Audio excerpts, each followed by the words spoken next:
ಆರೋಪಿ ನಟ ದರ್ಶನ್ ಮನೆಯೂಟದ ಅರ್ಜಿ ವಜಾ ಆಗೋದಕ್ಕೆ ಕಾರಣಗಳೇನು ಅನ್ನೋದು ಈಗ ಹೊರಕ್ಕೆ ಗೊತ್ತಾಗ್ತಾ ಇದೆ. ದರ್ಶನ್ಗೆ ಮನೆಯೂಟಕ್ಕೆ ನಿರಾಕರಿಸಿತು ಮ್ಯಾಜಿಸ್ಟ್ರೇಟ್ ಕೋರ್ಟ್. ಅರ್ಜಿಯನ್ನ ವಜಾಗೊಳಿಸಿತು. ಅರ್ಜಿ ವಜಾ ಆಗಿದ್ದು ಯಾವ ಕಾರಣಕ್ಕಾಗಿ ಅನ್ನೋದು ಕೂಡ ಉಲ್ಲೇಖ ಆಗಿದೆ. ಪಬ್ಲಿಕ್ ಟಿವಿಯಲ್ಲಿ ಕಂಪ್ಲೀಟ್ ಡೀಟೇಲ್ಸ್ ಅರ್ಜಿ ವಜಾ ಆಗಿದ್ದು ಯಾವ ಕಾರಣಕ್ಕೆ ಎಂಬ ವಿಷಯಕ್ಕೆ ಸಂಬಂಧಪಟ್ಟ ಹಾಗೆ ಪ್ರಬಲ ವಾದವನ್ನ ಎರಡೂ ಕಡೆಯಿಂದಲೂ ಕೂಡ ಮಾಡಲಾಗಿತ್ತು. ವಾದ ಪ್ರತಿವಾದವನ್ನು ಆಲಿಸಿ ಇವತ್ತು ಮ್ಯಾಜಿಸ್ಟ್ರೇಟ್ ಕೋರ್ಟ್ ತನ್ನ ತೀರ್ಪನ್ನ ಕೂಡ ಕೊಡ್ತು. ತನ್ನ ತೀರ್ಪಿನ ಪ್ರಕಾರವಾಗಿ ಮನೆಯೂಟಕ್ಕೆ ಅವಕಾಶ ಇಲ್ಲ ಅಂತ ನಿರಾಕರಿಸಿದೆ. ಅರ್ಜಿಯನ್ನ ವಜಾ ಮಾಡಿದೆ. ಯಾವ ಕಾರಣಕ್ಕೆ? ಜೈಲು ಕಾಯ್ದೆ ಪ್ರಕಾರ ಕೊಲೆ ಆರೋಪಿಗೆ ಮನೆಯೂಟ ಕೊಡುವಂತಿಲ್ಲ. ಜೈಲು ಕಾಯ್ದೆಯ ಪ್ರಕಾರವಾಗಿ ಮನೆಯೂಟದ ಅವಕಾಶ, ಅದು ಕೂಡ ಕೊಲೆ ಆರೋಪವನ್ನು ಹೊತ್ತು ಜೈಲಿನಲ್ಲಿರುವಂತಹ ವ್ಯಕ್ತಿಗೆ ಅವಕಾಶ ಇರೋದಿಲ್ಲ. ಜೈಲಾಧಿಕಾರಿಗಳ ವರದಿಯಲ್ಲಿ ಮನೆಯೂಟದ ಅವಶ್ಯಕತೆ ಇಲ್ಲ ಅಂತ ಪ್ರಸ್ತಾಪಿಸಲಾಗಿದೆ.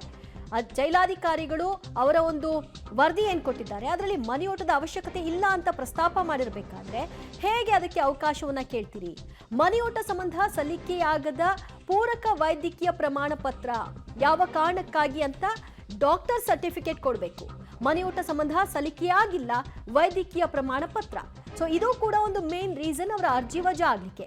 3 ಕಾರಣ ಕೊಟ್ಟು ಮನೆಯೂಟ ನಿರಾಕರಿಸಿದೆ ಮ್ಯಾಜಿಸ್ಟ್ರೇಟ್ ಕೋರ್ಟ್. ಈ 3 ಕಾರಣಗಳನ್ನ ಗಮನಿಸಿದಾಗ ಅವರಿಗೆ ಮನೆಯೂಟಕ್ಕೆ ಅವಕಾಶವನ್ನ ಮಾಡಿಕೊಡ್ಬೇಕು ಅನ್ನೋದು ಎಲ್ಲಿಯೂ ಕೂಡ ಕಾಣಿಸ್ತಾ ಇಲ್ಲ ಅಂತ ಹೇಳೋ ಮೂಲಕವಾಗಿ ಮ್ಯಾಜಿಸ್ಟ್ರೇಟ್ ಕೋರ್ಟ್ ಅರ್ಜಿಯನ್ನ ಹಾಕೊಂಡಂತಹ ದರ್ಶನ್ಗೆ ನಿರಾಸೆಯನ್ನ ಕೊಟ್ಟಿದೆ.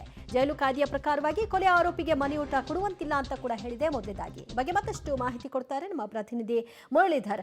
ಮುರಳಿ, 3 ಕಾರಣಗಳನ್ನ ಕೊಟ್ಟಿದೆ. ಅಂದ್ರೆ ಸೆಕ್ಷನ್ 30ರ ಪ್ರಕಾರವಾಗಿ ಜೈಲೂಟಕ್ಕೆ ಅಂದ್ರೆ ಮನೆಯೂಟಕ್ಕೆ ಅವಕಾಶ ಇದೆ ಅಂತ ವಾದವನ್ನ ಮಾಡಿದ್ರು. ಆದ್ರೆ ಆ ಸೆಕ್ಷನ್ 30ರಲ್ಲೇ ಇದಕ್ಕೆ ಅವಕಾಶ ಇಲ್ವಾ?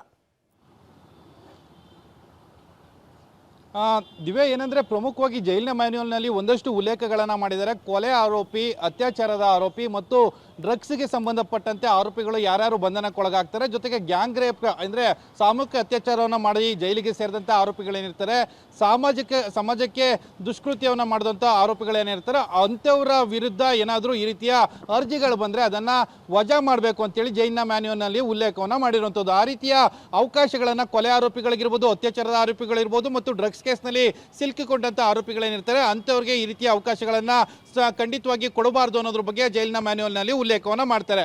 ಅದು ಬೇರೆ ಬೇರೆ ವಿಚಾರಗಳಲ್ಲಿ ಬೇರೆ ಬೇರೆ ರೀತಿಯ ಆದೇಶಗಳು ಬಂದಿದ್ದಾವೆ, ಬೇರೆ ಬೇರೆಯ ಕಾರಣಗಳಿಗಾಗಿ ಬಂದಿರುವಂಥದ್ದು. ಇದು ಮೊದಲನೆಯ ವಿಚಾರ. ಅದು ಜೈಲಿನ ಮ್ಯಾನ್ಯುಯಲ್ನಲ್ಲಿ ಉಲ್ಲೇಖವಾದ ಮಾಹಿತಿ. ಅದಾದ ನಂತರ ಎರಡನೇ ಮಾಹಿತಿ ಬಂದು ಜೈಲಿನಲ್ಲಿ ದರ್ಶನ್ ಅವ್ರಿಗೆ ಅನಾರೋಗ್ಯ ಇದೆ ಮತ್ತು ಅವ್ರಿಗೆ ಮನೆ ಊಟದ ಅವಶ್ಯಕತೆ ಇದೆ ಅಂತೇಳಿ ಎಲ್ಲಿಯೂ ಕೂಡ ಉಲ್ಲೇಖವನ್ನು ಮಾಡಿಲ್ಲ. ದಿವ್ಯ, ಪ್ರಮುಖವಾಗಿ ಅರ್ಜಿ ವಿಚಾರಣೆ ಪ್ರಾರಂಭ ಆಗೋದಕ್ಕಿಂತ ಮುಂಚೆ ಒಂದು ಆ ಸೂಚನೆಯನ್ನು ಜೈಲಾಧಿಕಾರಿಗಳಿಗೆ ಮ್ಯಾಜಿಸ್ಟ್ರೇಟ್ ಅವರು ಕೊಟ್ಟಿದ್ರು. ಮ್ಯಾಜಿಸ್ಟ್ರೇಟ್ ಅವರು ಕೊಟ್ಟಂಥ ಸಂದರ್ಭದಲ್ಲಿ ಜೈಲಿನಲ್ಲಿ ದರ್ಶನ್ ಅವರ ಪರಿಸ್ಥಿತಿ ಯಾವ ರೀತಿ ಇದೆ ಮತ್ತು ಅವರು ಯಾವ್ಯಾವುದಕ್ಕೆ ಚಿಕಿತ್ಸೆಯನ್ನು ಪಡೆದುಕೊಳ್ತಾ ಇದ್ದಾರೆ ಅದರ ಬಗ್ಗೆ ಒಂದು ವರದಿಯನ್ನು ಸಲ್ಲಿಕೆಯನ್ನು ಮಾಡಿ ಅಂತೇಳಿ ಹೇಳಿದರು. ಆ ವರದಿಯನ್ನು ಸಲ್ಲಿಕೆ ಮಾಡಿದ ಸಂದರ್ಭದಲ್ಲಿ ದರ್ಶನ್ ಅವರಿಗೆ ಭುಜ ನೋವು ಮತ್ತು ಅದರ ಹಿಂದಿನ ದಿನ ಬಂದಂಥ ವೈರಲ್ ಫೀವರ್ ಅಂದರೆ ಎರಡು ಕಾರಣಗಳಿಗಾಗಿ ಅವರಿಗೆ ಆರೋಗ್ಯ ಸಮಸ್ಯೆಗಳಿದೆ. ಆ ಭುಜದ ನೋವಿಗೆ ಸಂಬಂಧಪಟ್ಟಂತೆ ಸೂಕ್ತವಾದ ಅದಕ್ಕೆ ಪೂರಕವಾದ ಮೆಡಿಸಿನ್ಗಳನ್ನು ಮತ್ತು ಟ್ಯಾಬ್ಲೆಟ್ಗಳನ್ನು ಪಡೆದುಕೊಳ್ತಾ ಇದ್ದಾರೆ. ಅದರಲ್ಲಿ ಯಾವುದೇ ರೀತಿಯ ಸಮಸ್ಯೆಗಳಿಲ್ಲ. ಇನ್ನು ವೈರಲ್ ಫೀವರು 2-3 ದಿನಗಳ ಕಾಲ ಮಾತ್ರ ಇರುತ್ತೆ ದೇಹದಲ್ಲಿ. ಅದಾದ ನಂತರ ಅವರು ಫಿಟ್ ಆ್ಯಂಡ್ ಫೈನ್ ಆಗಿದ್ದಾರೆ ಅನ್ನೋದ್ರ ಬಗ್ಗೆ ಒಂದು ವರದಿಯನ್ನು ಸಲ್ಲಿಕೆಯನ್ನು ಮಾಡಿದರು. ಅದು ಒಂದು ಪ್ರಮುಖ ಕಾರಣ.